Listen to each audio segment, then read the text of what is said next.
ओम शांति। आज 4 सितंबर 2021 की साकार मुरली। आज बाबा ने कहा, मीठे बच्चे, बाप को याद करने की भिन्न भिन्न युक्तियां रचो, पुरुषार्थ का चार्ट रखो, थको नहीं, तूफानों में अडोल रहो। प्रश्न, बच्चों को अपना कौन सा अनुभव आपस में एक दो को सुनाना चाहिए। उत्तर, हम बाप को कितना समय और कैसे याद करते हैं। भोजन के समय बाप की याद रहती है या अनेक प्रकार के विचार आ जाते हैं। बाबा कहते, बच्चे ट्राई करके देखो, भोजन पर बाप के सिवाय दूसरा कुछ याद तो नहीं आता है। फिर आपस में एक दो को अनुभव सुनाओ। दूसरा, कोई भी दर्दनाक सीन देखते हमारी स्थिति कैसी रहे, इसका भी अनुभव सुनाना चाहिए। गीत है लाख जमाने वाले। ओम शांति। मीठे मीठे बच्चे, अब बेहद बाप को कैसे भूलेंगे, जिससे बेहद का वर्षा मिलता है, जिसको आधा कल्प से याद करते थे। यह तो समझाया है कि मनुष्य को कभी भगवान नहीं कहा जाता। तो अब जबकि बेहद का बाप मिला है, उसकी याद में ही करामत है। जितना पतित पावन बाप को याद करेंगे, उतना पावन बनते जाएंगे। तुम अपने को अपावन कह नहीं सकते हो जब तक अंत हो। जब संपूर्ण पावन बन जाएंगे तो ये शरीर छोड़ जाए, संपूर्ण पवित्र शरीर लेंगे। जब सतयुग में नया शरीर मिले तब संपूर्ण कहेंगे। फिर रावण का खात्मा हो जाता है। सतयुग में रावण की एफिजी नहीं बनाई जाती है। तो तुम बच्चे जब बैठते हो, चलते फिरते हो, तो बुद्धि में यह याद रहे, अब हमने 84 का चक्र पूरा किया है। फिर नया चक्र शुरू होता है। वो है ही नई पवित्र दुनिया, नया भारत, नई दिल्ली। बच्चे जानते हैं, पहले जमुना का कंठा है जहां पर परिस्तान बनना है। बच्चों को बहुत अच्छी रीति समझाया जाता है। पहले पहले तो बाप को याद करो। भगवान बाप पढ़ाते हैं, वही बाप टीचर गुरु है, यह भला याद रखो। बाबा ने यह भी समझाया था कि तुम बाजोली खेलते हो। वर्णों का चित्र भी बहुत जरूरी है। सबसे ऊपर है शिव बाबा, फिर चोटी ब्राह्मण। यह समझाने के लिए बाबा कहते हैं, अच्छा यह बुद्धि में रखो कि हम 84 जन्मों की बाजोली खेलते हैं। अब संगम है, बाप जास्ती समय नहीं रहते हैं, फिर भी 100 वर्ष तो लगते हैं। उथल पाथल पूरी हो, फिर राज्य शुरू हो जाता है।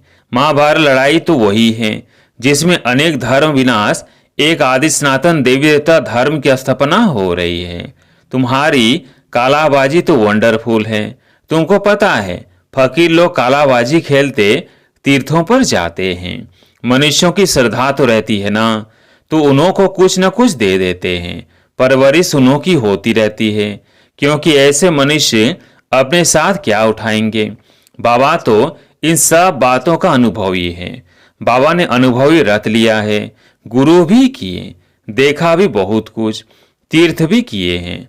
अब बाबा कहते हैं, बाजोली तो याद कर सकते हो, हमें ब्राह्मण है, फिर देवता क्षत्रिय बनेंगे। यह सारी भारत की बात बाप ने ऐसे समझाया है। और धर्म तो जैसे बायप्लट है। बाप ने तुमको ही तुम्हारे 84 जन्मों की कहानी बताई है। सेंसिबल जो हैं वो सब हिसाब से समझ सकते हैं। इस्लामी आएंगे तो एवरेज कितने जन्म लेंगे, एक्यूरेट हिसाब की तो दरकार नहीं। इन बातों में तो कोई फिक्रात की बात नहीं। सबसे जास्ती फिक्र यह रहती है कि हम बाबा को याद करते रहें। बस एक ही फिक्र है, एक को याद करने का। घड़ी घड़ी माया और फिक्रात में डाल देती है। इसमें माया फिक्र में बहुत डालती है। बच्चों को याद करना ही चाहिए। अब शांति दो, हमको घर जाना है। स्वीट होम किसको याद नहीं आएगा। मांगते भी हैं शांति देवा। भगवान को कहते हैं, अब हमको शांति दो। अब तुम बच्चे यह तो जानते हो, यह पुरानी दुनिया खत्म हो जानी है। यह भी तुम्हारी बुद्धि में है। और मनुष्य तो घोर अंधियारे में है। शांति सतयुग में ही होती है। एक धर्म, एक भाषा, रस्म रिवाज भी एक ही है। वहां है ही शांति का राज्य। अद्वैत की बात ही नहीं, वहां तो एक ही राजाई होती है और सतो प्रधान है। रावण राज्य है नहीं जो लड़ाई हो। तो तुम बच्चों को खुशी का पारा चढ़ना चाहिए। शास्त्रों में जो गायन है, अतिंद्य सुख गोप गोपियों से पूछो। गोप गोपियां तो तुम हो ना, तुम सम्मुख में बैठे हो। तुम्हारे पास भी नंबरवार है, जिनको याद रहता है कि बाबा हमारा बाबा भी है, टीचर भी है, गुरु भी है। यह तो वंडर है ना, लाइफ तक साथ देते हैं। गोद में लिया और पढ़ाई शुरू कर देते तो याद रहने से भी खुशी बहुत रहेगी। परंतु माया फिर यह भी भुला देती है। मनुष्यों को यह भी समझाना होता है। मनुष्य पूछते हैं बाकी थोड़ा समय कहते हो, क्या प्रूफ है? बोलो। देखो इसमें लिखा हुआ है भगवानुवाच, यज्ञ भी रचा हुआ है, यह ज्ञान यज्ञ। अब कृष्ण तो यज्ञ रच न सके। बच्चों को यह भी बुद्धि में रहना चाहिए कि हम ब्राह्मण इस बेहद यज्ञ के हैं। बाबा ने हमको निमित्त बनाया है। जब तुम अच्छी रीति ज्ञान और योग की धारणा करते हो, आत्मा संपूर्ण बन जाती है, तब इस भंबोर को आग लगेगी। मनुष्यों को ही पता होता है ना कि यह बेहद का कर्म क्षेत्र है, जहां सभी आकर खेल करते हैं, बनी बनाई बन रही। बाप कहते हैं बच्चे, चिंता उनकी की जाए जो अनहोनी हो गया सो ड्रामा में था, फिर उनका चिंतन काहे का करे। हम ड्रामा को देखते हैं। ड्रामा में जब कोई ऐसा दर्दनाक सीन होता है तो मनुष्य देखकर रोते हैं। अब वह तो हुआ झूठा ड्रामा, यह तो सच्चा ड्रामा है। सच सच करते हैं, परंतु तुमको कोई दुख के आंसू नहीं आने चाहिए। साक्षी होकर तुमको देखना है। जानते हो यह ड्रामा है, इसमें रोने की क्या दरकार है। पास्ट इज पास्ट का विचार भी नहीं करना चाहिए। तुम आगे बढ़ते बाप को याद करते रहो और सबको रास्ता बताते रहो। बाबा तो राय देते रहते हैं। त्रिमूर्ति के चित्र तुम्हारे पास बहुत है, क्लियर लिखा हुआ है, वो शिव बाबा और यह वर्षा। तुम बच्चों को यह चित्र देखने से बहुत खुशी होनी चाहिए। बाबा से हमको विष्णुपुरी का वर्षा मिलता है। पुरानी दुनिया तो खत्म होनी है, बस यह चित्र सामने रख दो। इसमें खर्चा तो कुछ भी नहीं है। झाड़ भी बहुत अच्छा है। रोज सवेरे उठकर विचार सागर मंथन करो। अपना टीचर आप ही बनकर पढ़ो। बुद्धि तो सबको है। चित्र अपने घर में रख दो। हर एक चित्र में फर्स्ट क्लास ज्ञान है। कहते हैं विनाश होगा तो तुम्हारी बाप के साथ प्रीत है ना। कहते भी हैं सदगुरु मिला दलाल के रूप में।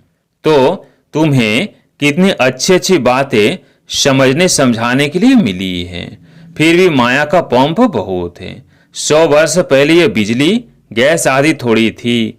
आगे वायसराय आदि 4 घोड़े की 8 घोड़े की गाड़ी में आते थे। आगे साहूकार लोग गाड़ी में चढ़ते थे। अब तो विमान आदि निकल पड़े हैं। आगे यह कुछ नहीं था। 100 वर्ष के अंदर यह क्या हो गया है। मनुष्य समझते हैं कि यही स्वर्ग है। अब तुम बच्चे जानते हो स्वर्ग तो स्वर्ग है। यह सब पाए पैसे की चीजें हैं। इनको आर्टिफिशियल पंप कहा जाता है।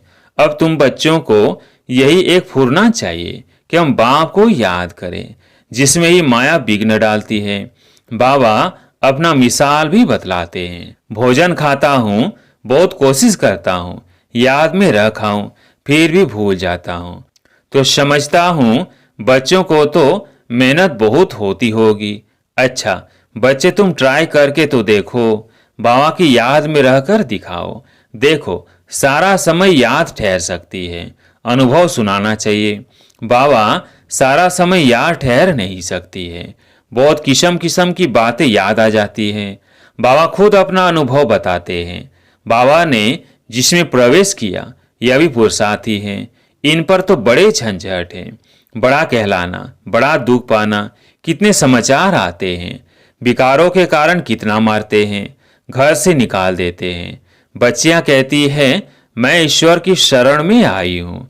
कितने विघ्न पड़ते हैं। कोई के पास शांति नहीं है। तुम बच्चों को खातरी है अय पुरुषार्थ कर सीमत पर चल शांति में रहते हो। इस बाबा ने यहाँ भी कई ऐसे घर देखे हैं जहाँ आपस में मेल मिलाप में बहुत रहते हैं। सभी बड़ों की आज्ञा में चलते हैं। कहते हैं हमारे पास तो जैसे स्वर्ग लगा पड़ा है।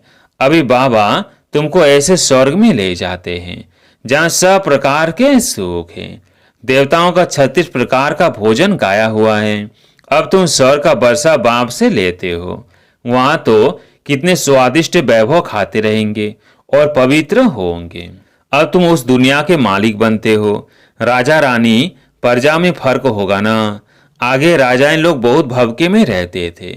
यह तो ठहरे पतित और रावण के राज्य में। तो विचार करो सतयुग में क्या होगा।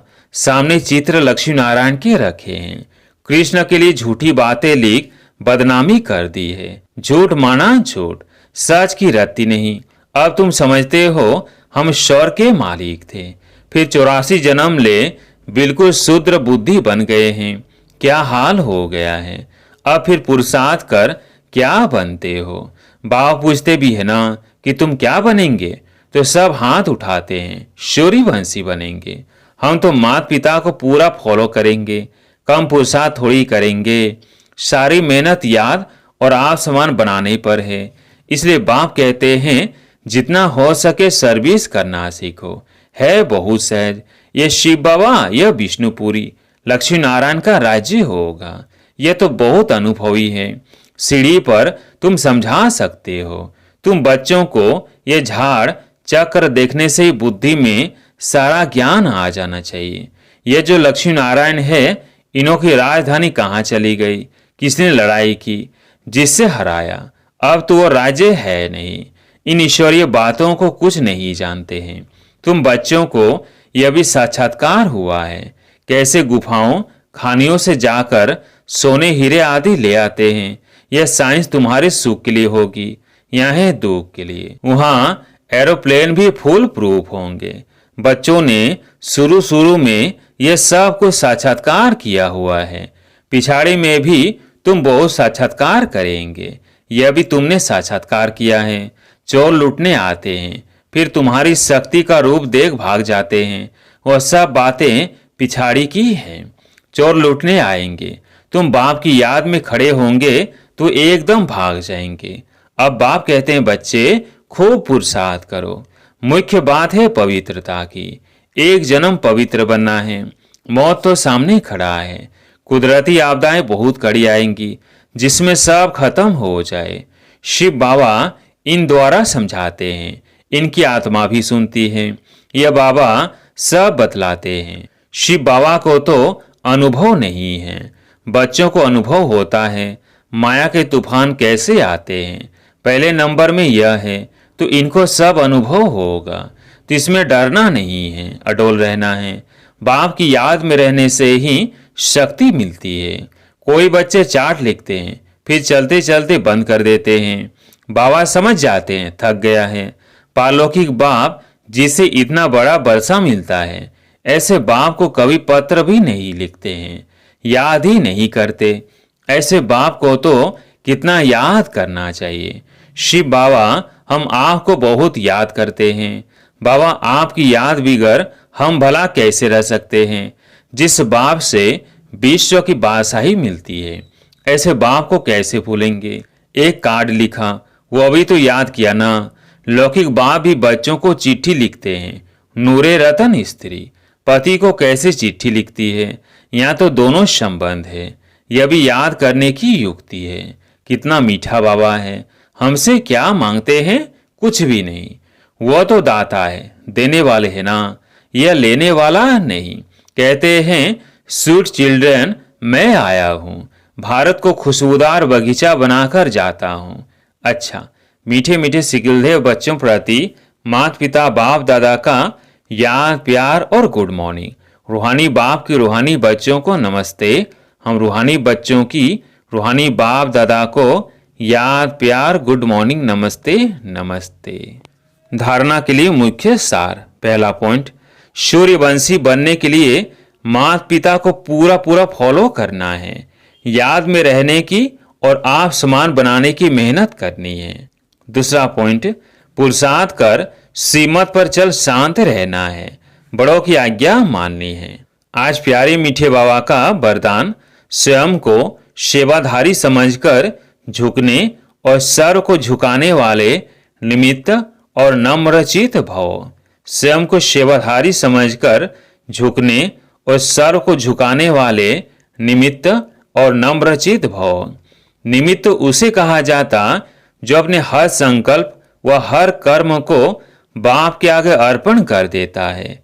निमित्त बनना अर्थात अर्पण होना, और नम्रचित वो है जो झुकता है।